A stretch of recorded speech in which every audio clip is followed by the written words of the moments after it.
Number 9 और 10 देखेंगे। तो आइए क्वेश्चन नंबर 9 समझ लेते हैं। तो क्वेश्चन नंबर 9 में क्या करना है, आपको मैक्सिमाइज करना है। मैक्सिमाइज करना है z इक्वल आपको -x + 2y, ये गिवन है। और हमारे सब्जेक्ट क्या है, हमारा सब्जेक्ट है x ≥ 3, x + y ≥ 5 है। और एक सब्जेक्ट है x + 2y ≥ 6 और एक है y ≥ 0। ध्यान से समझिएगा बेटा, हम सबसे पहले क्या करते हैं, हम फर्स्ट ऑफ ऑल क्या करते हैं, इनइक्वालिटी को इक्वालिटी में कन्वर्ट करते हैं। तो ये इनइक्वालिटी है, इसको हम इक्वालिटी में कन्वर्ट करेंगे तो x = 3 हो जाएगा। यहाँ पर भी हम करेंगे तो ये क्या हो जाएगा, x + y = 5। ये वैसे इक्वेशन 1 है, ये इक्वेशन 2 है। इसी तरह x + 2y = भी 6 करेंगे, ये इक्वेशन 3 है। और y ≥ 0 का क्या मतलब है, यस बेटा, y ≥ 0 का मतलब है y एक्सिस की पॉजिटिव डायरेक्शन, y एक्सिस की पॉजिटिव डायरेक्शन बेटा। y ≥ 0 का मतलब है y एक्सिस की पॉजिटिव डायरेक्शन। इस बात को आप ध्यान रखिए, ठीक है। अब आगे देखते हैं, देखिएगा, ध्यान समझिएगा, यहाँ तक समझ में आ गया होगा ना। y ≥ 0 का मतलब है y एक्सिस की पॉजिटिव डायरेक्शन। अब यहाँ देखें, इसको इनइक्वालिटी में बनाएंगे, इंटरसेप्ट फॉर्म में बनाएंगे तो 5 का डिवाइड दे देना पड़ेगा, यहाँ पर हमें 6 का डिवाइड दे देना पड़ेगा। अंतःखंड रूप में बनाना है ना, इंटरसेप्ट फॉर्म में बनाना है ऐसे, तो यहाँ पर आपका 3 हो जाएगा। तो ये यहाँ पर x/5 + y/5 = 1 हो जाएगा। यहाँ पे x/6 + y/3 = 1 हो जाएगा। और ये आपका x = 3 है। ये x = 3 का मतलब line parallel to y axis लेनी है ना। अब हम लोग टेकन कोऑर्डिनेट ड्रा लाइन करेंगे, ध्यान दीजिएगा, टेकन कोऑर्डिनेट ड्रा लाइन करनी है। तो यहाँ पर हम टेकन कोऑर्डिनेट ड्रा लाइन कर लेते हैं। थोड़ा सही धर लेते हैं क्योंकि आएगा नहीं, यहाँ पे ध्यान दीजिएगा। टेकन कोऑर्डिनेट ड्रा लाइन करना है तो x पे देखो 3 है, x पे 3 जंप लेनी है, 5 लेनी है, 6 लेनी है। तो ऐसे सोचो 3 यहाँ कहीं होगा, 5 यहाँ कहीं होगा और उसके बगल तुरंत 6 होगा। तो ये 3, 0 आप कह सकते हो, ये 5, 0 और ये 6, 0 ऐसा बोल सकते हो। और y पे देखो, y पे 5 और 3 जंप लेनी है, तो ये आप y पे 3 कह दो और इसको आप y पे 5 कह दो, ठीक है। तो देखो पहला है x = 3, तो x = 3 का मतलब है लाइन पैरेलल टू क्या करनी है, y एक्सिस। तो यहाँ पर हमने ये x = 3 का मतलब line parallel to y axis, तो ये किसका ग्राफ हो गया, x ≥ 3 का।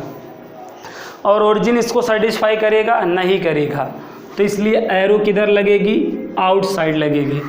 और अगली लाइन क्या है, 5 और 5 से जाएगी, तो ये 5 और ये 5 को मिला दो, ऐसे ऊपर भी निकलेगा, ऐसे नीचे भी निकलेगा। और ये किस इनइक्वालिटी को रिप्रेजेंट करेगा, उस चीज़ को भी लिख दो, x + y ≥ 5 को रिप्रेजेंट करेगा। ओरिजिन से सेटिस्फाई कराओ, यहाँ 0, यहाँ 0, तो यहाँ पे 0, तो 0 और 5 में कौन बड़ा है, 5 बड़ा है। 5 अगर बड़ा है तो किधर होना चाहिए था, जिधर माउथ ओपन है उधर होना चाहिए था, लेकिन ऐसा नहीं है, इसलिए यहाँ पर ओरिजिन सेटिस्फाई नहीं कर रहा है। तो यहाँ पे भी एरो किधर लगेगी, आउटसाइड लगेगी, ओरिजिन के आउटसाइड लगेगी। एक लाइन और लेनी है, 6 और 3, ये बेटा ये ऐसे ज्वाइन करा दो, 6 और 3 को ऐसे ज्वाइन करा दो। ये कौन वाली इनइक्वालिटी को रिप्रेजेंट करेगा, x + 2y ≥ 6 को। यहाँ रखो, यहाँ रखो, तो ये भी डिससेटिस्फाई है, तो आउटसाइड एरो लगेंगी। यस बेटा, तो एरो आउटसाइड लगी। अब यहाँ पर क्या होगा बेटा, जो कॉमन एरिया होगा वही सॉल्यूशन रीजन बनेगा। और कॉमन एरिया कैसे सर्च करना, एरो लगाकर। तो देखो ये एरो यहाँ तक लगी है, ऐसे यहाँ पे लग जाएगी, ये एरो यहाँ लगी है, यहाँ लग जाएगी, यहाँ लग जाएगी, यहाँ लग जाएगी। तो ये 3 लाइनें थी, तीनों लाइनों की एरो कहाँ आ रही हैं बताइए? इस वाले रीजन में आ रही है कि नहीं? तो ये वाला रीजन बेटा क्या कर दिया जाएगा, यूँ इस वाले रीजन को साइडेड कर देंगे। तो यहाँ पे जो रीजन आया है कैसा रीजन है बेटा? अनबाउंडेड रीजन है। यस बेटा, open region is called unbounded feasible region. Yes बेटा, ये क्या है? ओपन रीजन है। तो ओपन रीजन अगर आएगा, ओपन रीजन रहेगा तो उसको आप अनबाउंडेड फीजिबल रीजन बोलोगे। ठीक है, अनबाउंडेड फीजिबल रीजन बोलोगे।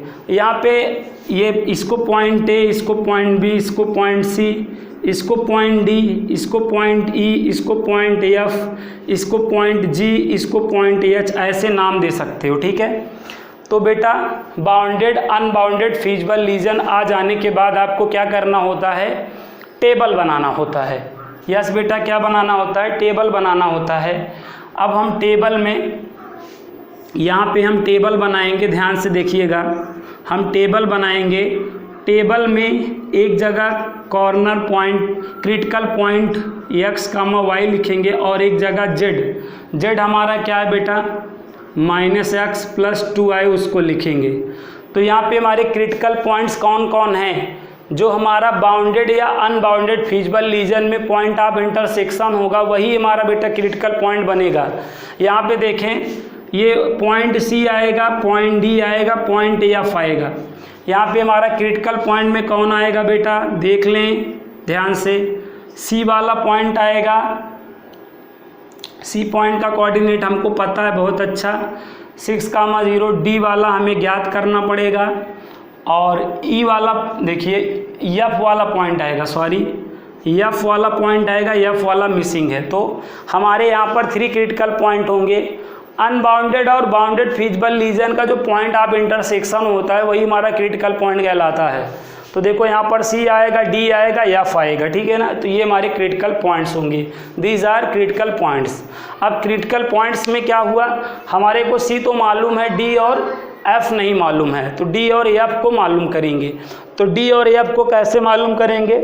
पॉइंट D देखो, पॉइंट D, ये पॉइंट D है। पॉइंट D किसका पॉइंट ऑफ इंटरसेक्शन है? पॉइंट D किस लाइन का पॉइंट ऑफ इंटरसेक्शन है? देखिए, जो इक्वेशन 2 और इक्वेशन 3 है उसका पॉइंट ऑफ इंटरसेक्शन है। यस बेटा, पॉइंट D किसका पॉइंट ऑफ इंटरसेक्शन है? इक्वेशन 2 और 3 का। तो आप इक्वेशन 2 और 3 सॉल्व कर लीजिए।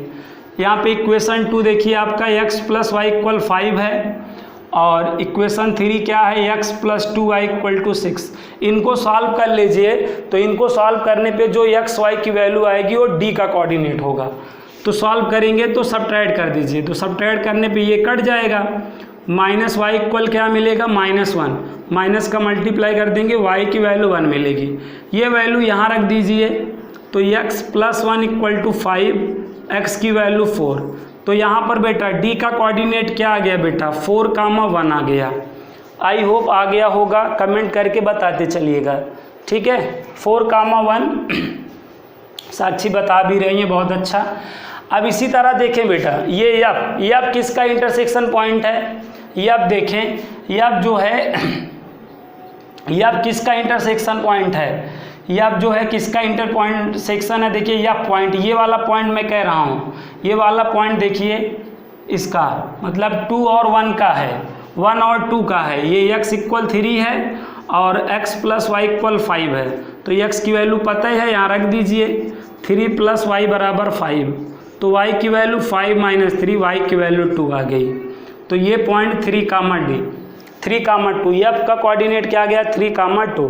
हमको E वाला पॉइंट निकालने की आवश्यकता ही नहीं है, जो हमारे क्रिटिकल पॉइंट्स हैं उन्हीं की आवश्यकता है बेटा। तो हम ये E वाला पॉइंट नहीं निकालेंगे। ठीक है, अगर हमारा क्रिटिकल पॉइंट में आता तो हम निकाल लेते। अब ये वैल्यू यहाँ रखेंगे बेटा, यहाँ रखोगे -6 आ जाएगा। यहाँ रखोगे -4 + 2 क्या आएगा? -2 आएगा। यहाँ रखोगे -3 + 4 आएगा, 1 आएगा। यहाँ पे -3 + 4 1 आएगा। और हमें क्वेश्चन को क्या करना है बेटा? मैक्सिमाइज करना है, अधिकतमीकरण करना है। तो इन तीनों वैल्यूओं में सबसे बड़ी वैल्यू कौन है? सबसे ग्रेटेस्ट वैल्यू कौन है? ये वैल्यू है। तो यहाँ पर हम बेटा अगर बेटा देखिएगा, ध्यान से समझिएगा, यही अगर हमारा बाउंडेड फीजिबल रीजन आया होता, क्लोज रीजन आया होता, तो तुरंत हमारा यहाँ पे मैक्सिमम हो जाता। हम तुरंत लिखते 0.3, 2 पे maximum value of z equal to 1 लिख देते। बट यहाँ पर बेटा अनबाउंडेड रीजन है, अनबाउंडेड रीजन पर हम इसको तुरंत मैक्सिमम वैल्यू नहीं लिख सकते हैं। इसको हम अभी क्या लिखेंगे, ग्रेटेस्ट वैल्यू लिखेंगे। यस बेटा, क्या लिखेंगे, ग्रेटेस्ट वैल्यू, सबसे बड़ी वैल्यू लिखेंगे, ग्रेटेस्ट वैल्यू लिखेंगे। आपको मैं शुरुआती ही क्लास में चीख चीख के बताया था, आपको जेड के लिए लाइन लेनी है।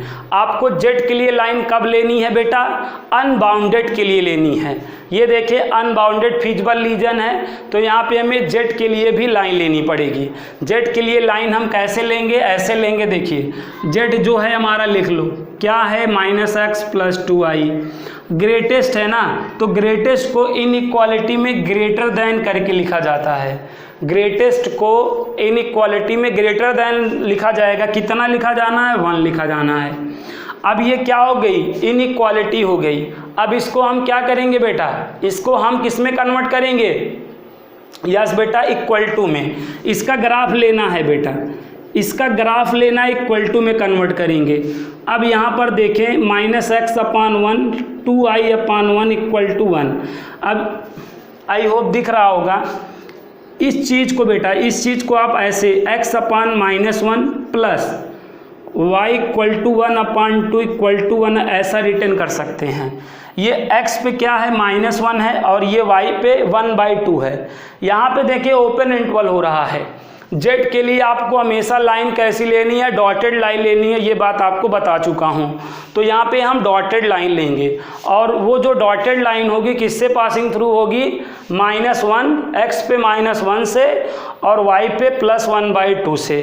तो यहाँ पर -1 आपका यहाँ कहीं होगा अगर आप सपोज करें तो, और 1/2 यहाँ कहीं होगा, ऐसा आप सोच सकते हैं। तो अब अगर हम इस पे ऐसे लाइन ड्रा करेंगे, डॉटेड लाइन ऐसे ड्रा करेंगे, लाइक बेटा x पे -1 है ना, x पे -1 यहाँ कहीं होगा, x की नेगेटिव साइड होगा, y पे हाफ यहाँ कहीं होगा, ये हाफ है, y का हाफ है, तो ये आपका ऐसा होगा। तो इनसे जो डॉटेड लाइन जा रही है, देखो ये जो डॉटेड लाइन है जो हमारा अनबाउंडेड फीजिबल रीजन है उसके अंदर लाइज कर गई ना। हमारे अगर अनबाउंडेड फीजिबल रीजन के अंदर डॉटेड लाइन आ जाएगा तो नो मैक्सिमा नो मिनिमा, ठीक है। जेड के लिए तब आपको कोई भी मैक्सिमा और मिनिमा वैल्यू नहीं मिलेगी। तो इस क्वेश्चन में बेटा आपको कोई भी मैक्सिमा या मिनिमा वैल्यू नहीं मिलेगी। क्यों नहीं मिलेगी, क्योंकि ये जेड वाली जो लाइन है देखो यहाँ पे अनबाउंडेड फीजिबल रीजन के अंदर लाइज कर रही है। देखो कॉमन पॉइंट हो गया ना, ये जेड की लाइन ऐसे जाएगी तो यहाँ देखो यहाँ तो बहुत सारे पॉइंट कॉमन हो गए। तो अगर नो कॉमन पॉइंट हो, जो हमारा रीजन आया था अनबाउंडेड फीजिबल रीजन, अगर उसके अंदर से नहीं गया होता, उसके बाहर से चला गया होता, तब हमारा यही जो ग्रेटेस्ट वैल्यू है मैक्सिमम वैल्यू हो जाती। लेकिन यहाँ पे ये डॉटेड लाइन अंदर से चली गई है, इसलिए यहाँ पर कोई भी पॉइंट के लिए आपको मैक्सिमा या मिनिमा वैल्यू नहीं मिलेगा। Is it clear? यस बेटा, ये बात आपको बता चुका हूँ। तो no maxima no minima, yes बेटा। तो हो गया आंसर, बोलिए समझ में आ गया बेटा? क्वेश्चन आपका डन हो गया है। चलिए इसी बात पर अगला क्वेश्चन देख लेते हैं। अगला वाला क्वेश्चन नंबर 10 वाला देख लेते हैं। तो क्वेश्चन नंबर 10 देख लीजिए। क्वेश्चन नंबर 10, क्वेश्चन नंबर 10 बहुत आसान है, ठीक है। क्वेश्चन नंबर 10 बहुत ही इजी और आसान सा है, देख लीजिएगा। क्वेश्चन नंबर 10 में भी मैक्सिमाइज करना है, z इक्वल क्या गिवन है, x + y, और हमारा सब्जेक्ट क्या है, x - y less than or equal to -1, ठीक है, और -x + y less than or equal to 0, x, y greater than or equal to 0। इसका मतलब तो फर्स्ट क्वाड्रेंट ही है। यस बेटा, x, y greater than or equal to 0 का मतलब फर्स्ट क्वाड्रेंट है। इनको सॉल्व कर लो, इक्वल टू में कन्वर्ट करो, यहाँ पर भी करो इक्वल टू में। -1 का डिवाइड करोगे, ऐसे -1 का डिवाइड करोगे बेटा यहाँ पे y = x हो जाएगा। तो यहाँ पर देखें x/-1, ये माइनस प्लस हो जाएगा, y/1, ये माइनस प्लस। तो यहाँ पे माइनस प्लस बन रहा है और ये लाइन पासिंग थ्रू ओरिजिन का केस है, लाइन पासिंग थ्रू ओरिजिन का केस है बेटा। तो यहाँ पर देखें टेकन क्वाड्रेंट ड्रा लाइन करेंगे, हम टेकन क्वाड्रेंट ड्रा लाइन करेंगे। तो ये वाली लाइन किस क्वाड्रेंट से होगी, माइनस प्लस है तो सेकेंड क्वाड्रेंट से जाएगी। सपोज ये लाइन हो गई -1, ये आपका -1, 0 और ये आपका 0, 1। ये किस इनइक्वालिटी को रिप्रेजेंट करेगी, x - y greater than or equal to -1 को। ओरिजिन से सेटिस्फाई कराओ, यहाँ 0 यहाँ 0, तो एक 0 आएगा। 0 और -1 में कौन बड़ा है, 0 बड़ा है। क्या बड़ा है, 0 बड़ा है। तो डिससेटिस्फाई किया, इसलिए एरो किधर लगेगी, ओरिजिन के आउटसाइड लगेगी, ओरिजिन के आउटसाइड लगेगी, लगा दिया। ठीक है। और ये लाइन पासिंग थ्रू ओरिजिन है, तो लाइन पासिंग थ्रू ओरिजिन है और देखें साइन क्या, इधर भी प्लस इधर भी प्लस, तो फर्स्ट के ये ऐसे जाएगा, ये लाइन पासिंग थ्रू ओरिजिन ऐसे जाएगा। डॉटेड लाइन नहीं होगी, ये डार्क लाइन होगी, कहीं ना कहीं इसको कट भी करेगी, ये जानते रहिए, इसको कहीं ना कहीं कट भी करेगी ना। और ये क्या है, -x + y less than or equal to 0। अब यहाँ पे ध्यान दें, -x + y लेस देन, अभी x को एक साइड y को एक साइड कर लीजिए, ये -x से इधर लेके चले जाएं, तो देखिए y less than or equal to x आ गया। ध्यान दीजिएगा बेटा, बस आज का लास्ट क्वेश्चन देखिए, यहाँ पे क्या आ गया, y less than or equal to x आ गया। अब x बड़ा है ना, x आपका पॉजिटिव है कि नहीं, बोलो भाई, बड़ा है मतलब x पॉजिटिव हुआ, तो x पॉजिटिव किस साइड होगा, x पॉजिटिव इस साइड होगा ना, ये इस साइड तो होगा x पॉजिटिव, तो ये पॉजिटिव x एक्सेस है, तो एरो हमने पॉजिटिव x डायरेक्शन में लगा दिया। अब एरो करूँगी, ये एरो ऐसे यहाँ पहुँचेगी।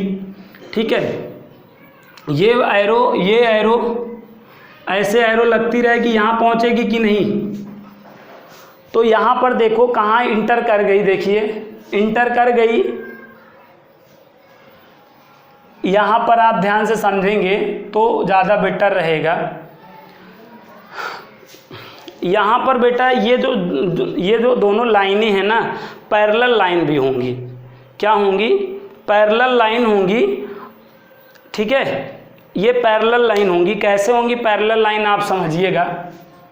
पैरेलल लाइन क्या मतलब, यहाँ तक आ गया, फर्स्ट क्वाड्रेंट में आपको करना है।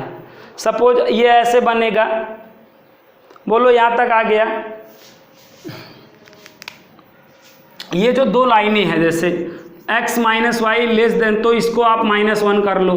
अब एक साइड करो तो x - y + 1 इक्वल टू 0, और उसको भी एक साइड करो तो -x + y + 0 equal to, x का कॉफिशिएंट करोगे 1/-1, यहाँ पे क्या हो जाएगा, -1/+1 और ये 1/0। तो ये देखें -1 इक्वल टू -1 आ गया है। अगर x और y के कॉफिशिएंट का रेशियो इक्वल आए तो लाइनें क्या होती हैं बेटा, पैरेलल लाइन होती हैं। यहाँ पे देखें, x के कॉफिशिएंट का रेशियो किया, y के भी कॉफिशिएंट का रेशियो किया, तो x और y के कॉफिशिएंट यहाँ भी -1, यहाँ पे भी -1। ये चाहे इक्वल आवे चाहे ना आए, आने पे अगर ये इक्वल आ जाता है तो कोइंसिडेंट लाइंस हो जाती हैं। तो ये पैरेलल लाइंस होंगी, ये दोनों क्या होंगी, पैरेलल लाइंस होंगी। ये मीट नहीं करेगी, ये हमने मीट करा दिया क्योंकि इस चीज़ को ध्यान नहीं दिया, तो ये मीट नहीं करेंगे। क्यों नहीं करेंगे, क्योंकि x और y के कॉफिशिएंट का रेशियो इक्वल है। दैट मीन्स ये दोनों लाइनें क्या हुई, पैरेलल लाइन हुई। तो अगर ये पैरेलल लाइन है बेटा, तो ये पैरेलल लाइन है, तो इनको आपको पैरेलली दिखाना पड़ेगा, और इनको पैरेलली आप ऐसे दिखाओगे। ध्यान देना, ये ऐसे ये पैरेलली लाइन शो होंगी, ये पैरेलल लाइन है। ठीक है, और जिसमें यहाँ पे x पॉजिटिव साइड लगेगा।